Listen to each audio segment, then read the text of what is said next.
Bonjour à tous, qu'est-ce qu'on fait avec ce bull market?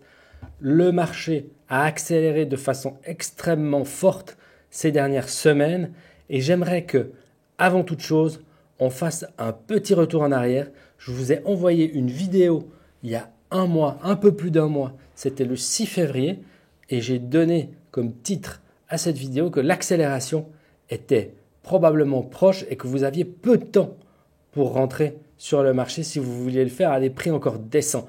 Depuis cette date-là, les prix ont accéléré vraiment de façon exponentielle. C'est ce que j'attendais. Je ne savais pas quand ça allait arriver. La réalité, c'est que c'est arrivé le lendemain où j'ai lancé cette vidéo. Et c'est purement de la chance. Donc, je ne vais pas en tirer tous les lauriers. Tout ce que je veux dire, c'est que l'analyse, en revanche, elle était pertinente parce que ce moment d'accélération, tout portait à croire qu'il allait arriver. Je vous invite à revoir cette vidéo. Elle est sur la chaîne. Je vous invite donc aussi à revisiter les prix dans lesquels on était il y a très peu de temps encore. Je vous ai mis un petit drapeau ici au moment où j'ai lancé cette vidéo-là. Là, on a le prix du Bitcoin en daily et vous voyez que c'est vraiment un hasard assez extraordinaire. On a eu l'accélération quasiment tout de suite avec des prix qui sont partis de 42 000 $ à peu près et qui sont aujourd'hui à 72 000 $. Regardez ce que ça donne sur le plus long terme. C'est réellement ce que je vous dis, c'est une accélération avec une montée qui est douce, douce, douce et puis tout à coup, on part vers quelque chose d'exponentiel avec un Bitcoin qui peut potentiellement atteindre des sommets très rapidement s'il continue comme ça. On a souvent des périodes pendant lesquelles on souffle un petit peu avec cette évolution des prix. Mais dans les périodes d'euphorie, surtout quand on a ces ETF qui se remplissent à toute vitesse, qui créent une demande pour tous les bitcoins qui sont sur le marché, eh bien vous avez potentiellement un price action qui ne s'arrête plus. Et c'est ce qu'on a eu là vraiment ces dernières semaines. En fait, en un mois, on a eu le price action, on a eu la hausse de quasiment un an précédemment. Et donc, c'est quelque chose que les gens qui se disaient je vais attendre de voir comment les choses évoluent et je vais entrer à ce moment-là, ils n'ont quasiment pas eu le temps de le faire. Et maintenant que le prix est au-dessus des plus hauts historiques pour le Bitcoin, donc c'était 69 000 et des poussières, maintenant on est aller jusqu'à 72 000 et plus, 72,5, et bien maintenant, c'est très compliqué de se dire, mais qu'est-ce que je fais avec ce marché? Même si vous êtes dedans, peut-être vous vous demandez si on est dans un cadre d'euphorie et qu'on est de nouveau dans une bulle et qu'il faut vendre maintenant pour se protéger.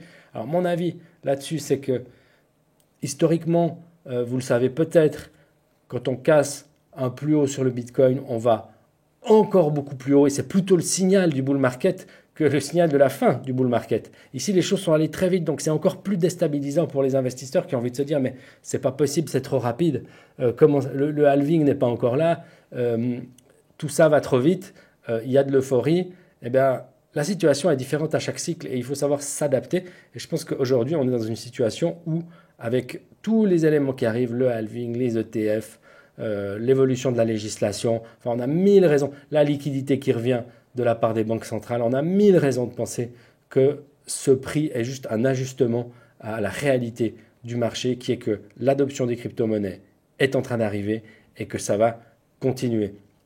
Donc le Bitcoin, on peut regarder, facilement imaginer où est-ce qu'il va aller. Il va aller probablement, s'il suit l'histoire de ces derniers bull market, il va aller probablement vers les 150, 200, 300 000 $. Et ça, c'est le pari que vous pourriez prendre si vous avez envie de jouer le Bitcoin maintenant. On passe maintenant à Ethereum, où c'est exactement le même chemin, avec un marché qui accélère vraiment de façon exponentielle. On le voit ici très clairement, on a en fait un prix qui est relativement régulier, qui est même très régulier, avec cette zone ici, vous voyez, de prix qui est une espèce de support haussier qui est très robuste, sur lequel l'Ethereum est venu rebondir plusieurs fois. J'ai tracé ce trait il y a des mois et des mois, je crois, sauf erreur, c'était dans cette zone-là. On voit que ça a été très utile et que, en fait, à partir de la capitulation qu'on a vue avec la faillite d'FTX ici, on était reparti dans un marché haussier immédiatement, puisque Ethereum n'a plus que fait des plus bas de plus en plus hauts et des plus hauts de plus en plus hauts. Et donc, on est dans ce scénario relativement facile jusqu'au moment où on a cette accélération. Le prix qui monte tout doucement. Il monte tellement doucement d'ailleurs que les investisseurs sont même pas conscients qu'ils sont dans un bull market. Moi, je suivais ça de très près. Je voyais l'humeur des investisseurs qui étaient au ras des pâquerettes, alors qu'en fait, on était déjà dans un marché haussier. Et puis, on a cette accélération ici qui pousse à toute vitesse. En un mois, vous voyez, on a fait le chemin de plus d'un an. Et donc, c'est ça qu'on peut vraiment appeler une évolution de prix exponentielle qui est le propre des actifs technologiques, des actifs de super croissance, on peut dire. Et donc, vous voyez, là, j'ai mon petit drapeau. On voit que on était dans ce moment d'accélération. On avait vu que les prix étaient assez excités, qu'on avait cet ETF qui arrivait, qu'il y avait le halving qui arrivait, qu'il y avait la liquidité qui arrivait. Donc, je ne suis pas un voyant. C'est simplement que j'ai eu un peu de chance sur ce coup-là. J'étais assez sûr que ce moment allait arriver, mais je ne savais pas quand. Ce qui est sûr, c'est que j'ai fait cette vidéo à ce moment-là parce que on avait vraiment franchi des barrières psychologiques assez fortes au niveau des prix des cryptos, avec un Ethereum notamment qui avait réussi à franchir des barrières qui étaient quasiment impossibles psychologiquement à franchir jusqu'à aujourd'hui, autour des $2000 ici. Je vous ai fait un petit poisson magnifique. J'ai de grands talents de dessinateur.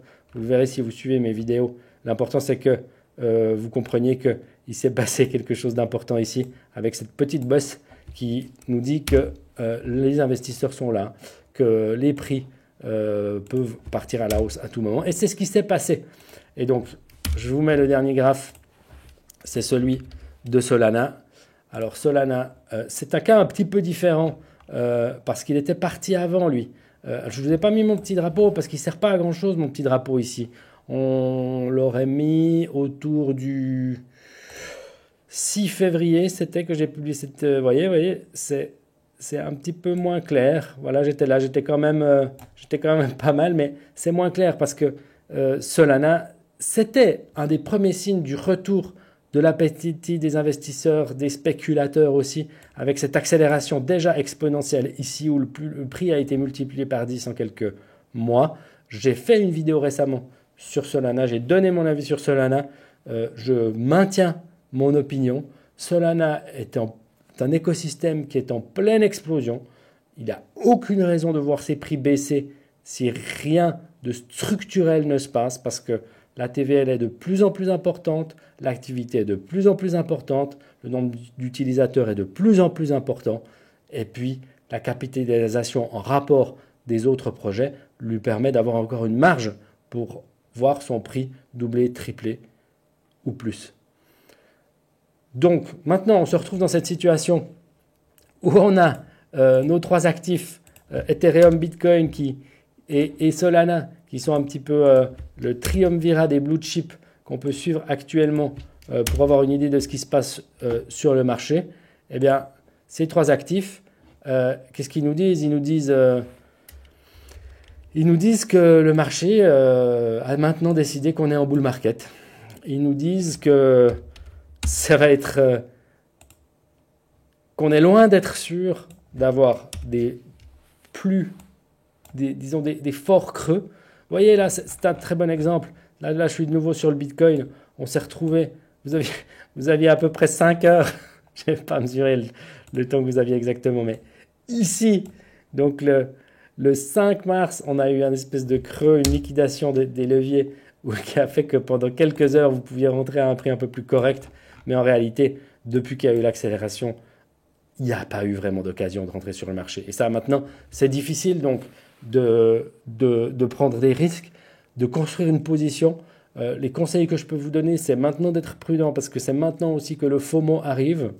Il ne faut pas oublier que malgré tout l'optimisme qu'on peut avoir, on est dans un moment où les investisseurs ont envie de prendre du levier. On est dans un moment où, disons, le potentiel de baisse est beaucoup plus important que quand tout le monde était pessimiste. Ça, c'est le grand paradoxe. C'est que quand tout le monde était pessimiste, quand tout le monde disait que le Bitcoin allait aller à 12 000 dollars et je ne sais quoi, eh bien à ce moment-là, ça paraissait complètement fou d'investir, ne serait-ce qu'en spot et en DCA.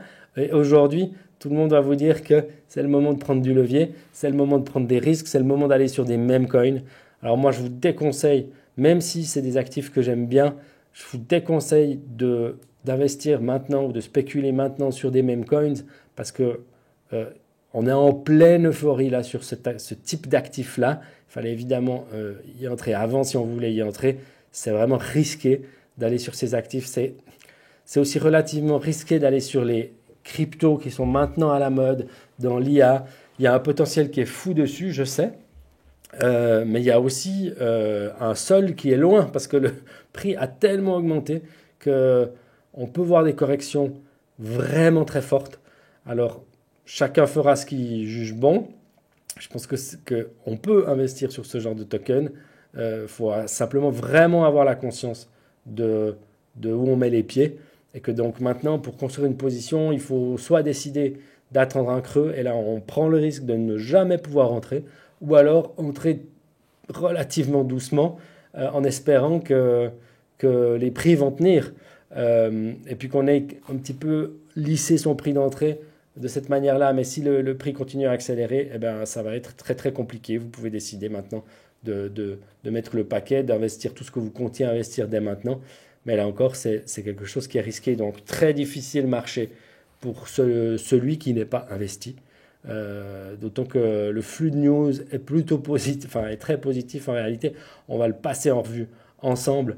Je voulais vous montrer cet article qui nous dit, de CoinDesk, qui nous dit que le Royaume-Uni ouvre la porte à l'investissement dans des ETN, qui sont des fonds, un type de fonds qui ressemble un peu aux ETF. Ils ouvrent la porte pour les cryptos avec leurs ETN, et donc ça veut dire qu'on va avoir une ouverture du marché crypto pour les professionnels, je précise, au Royaume-Uni. Donc ça continue dans cette logique d'institutionnaliser des actifs comme le Bitcoin, comme Ethereum, etc.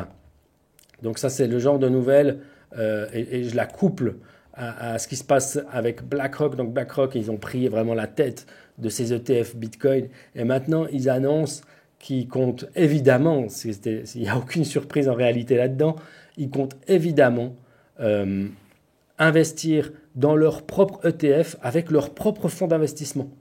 Et donc, c'est quelque chose qui a peut-être été un peu sous-estimé par le marché, c'est qu'une fois que vous avez ces ETF Bitcoin, eh bien, ce n'est pas seulement pour le retraité qui va pouvoir investir dedans via son fonds de retraite, ou pour l'investisseur qui ne veut passer que par sa plateforme de trading traditionnelle. C'est aussi pour les fonds, c'est surtout pour les fonds qui ont des allocations sur les actifs et qui vont peut-être tout d'un coup décider de dire on va mettre une toute petite partie, 1%, 2% ou plus de notre stratégie sur des ETF Bitcoin. Ils ne pouvaient pas aller sur Coinbase acheter des Bitcoins avant. Donc là, cette porte-là, maintenant, elle est ouverte.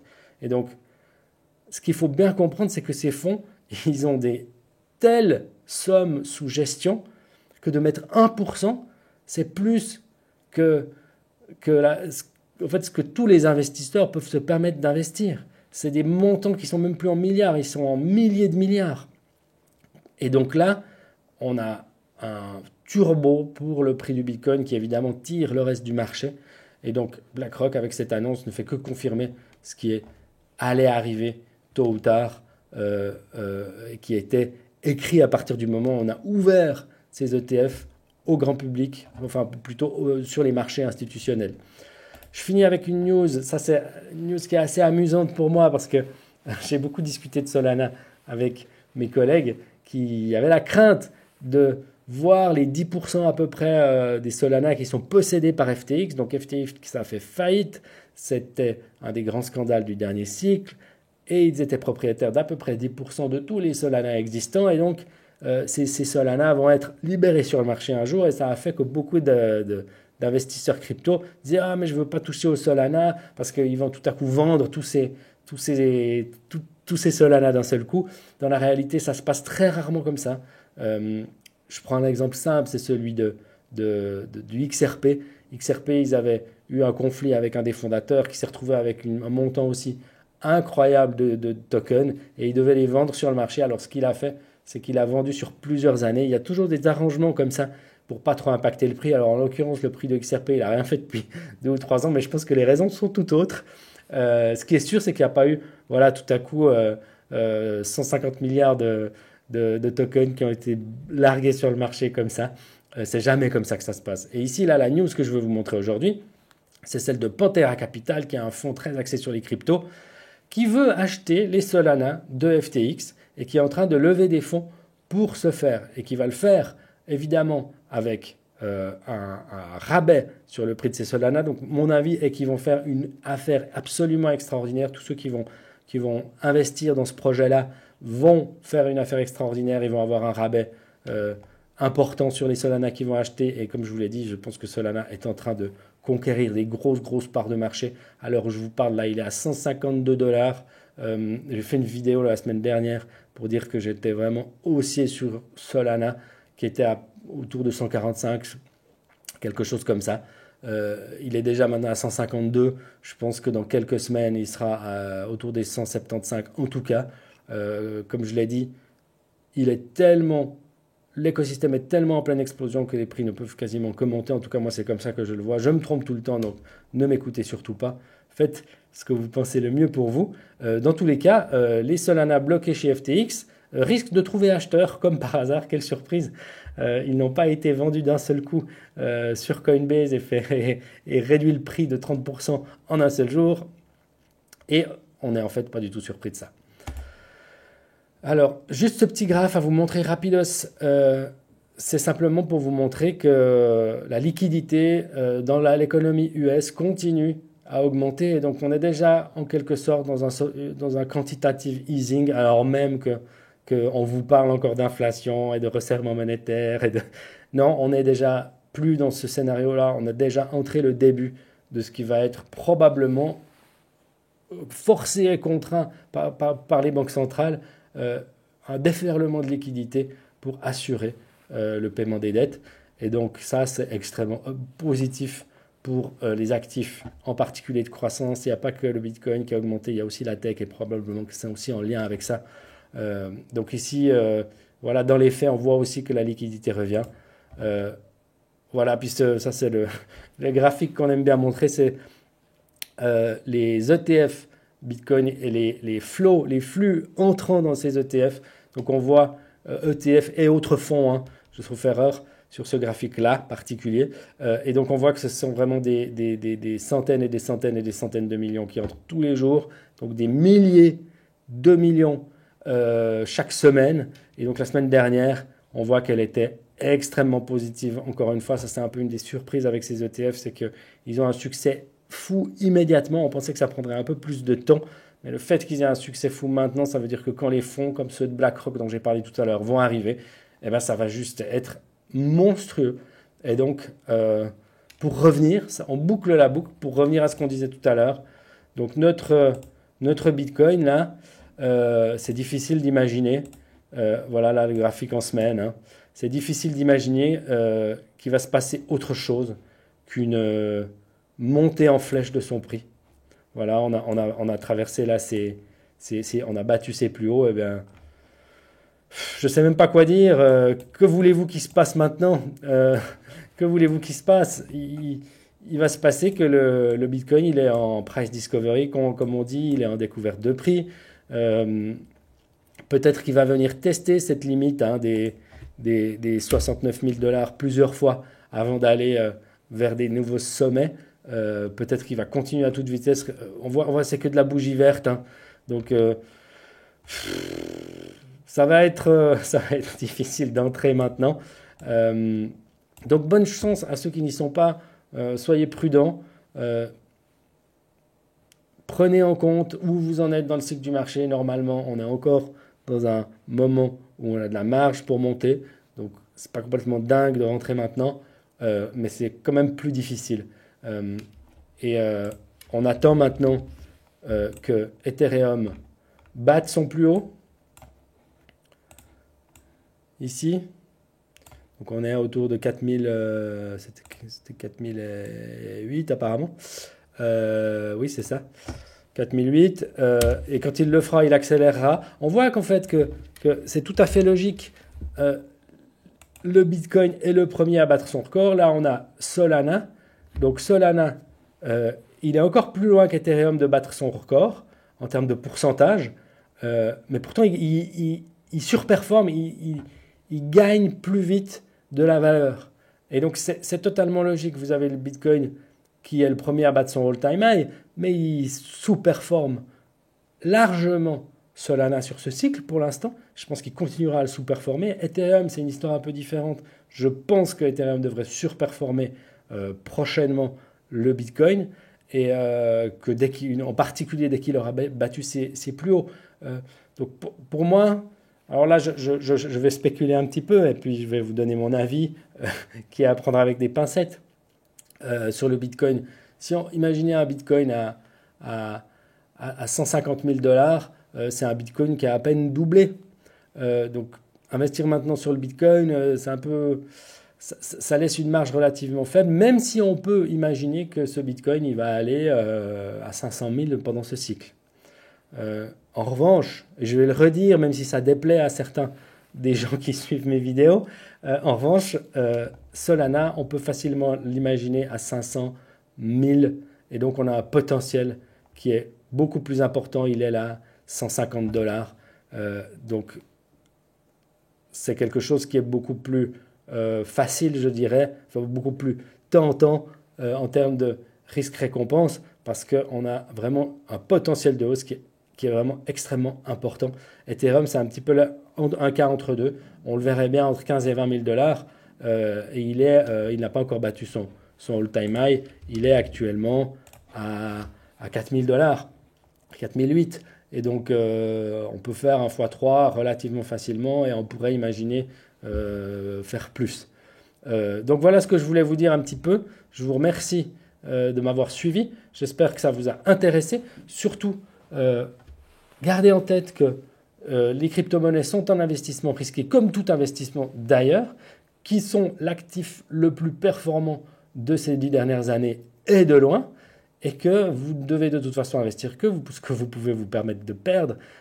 Et je vous invite à visiter notre nouvelle plateforme, la nouvelle plateforme qui me tient à cœur, que j'ai mis en place. Laissez-moi un like d'abord, abonnez-vous avec la cloche et tout ce qu'il faut, et venez sur la plateforme Vauban 360 sur laquelle on publie des vidéos régulièrement, et vous avez même un service premium qui vous permet d'avoir accès à plein de nos analystes. On en a des tonnes en provenance du monde entier, Suisse, France, États-Unis, Danemark, et j'en passe. Venez visiter cette plateforme, elle est toute neuve et elle vous offre des contenus gratuits toutes les semaines. Donc je vous invite à regarder ça de près et je vous remercie. Je vous dis à très bientôt sur la chaîne.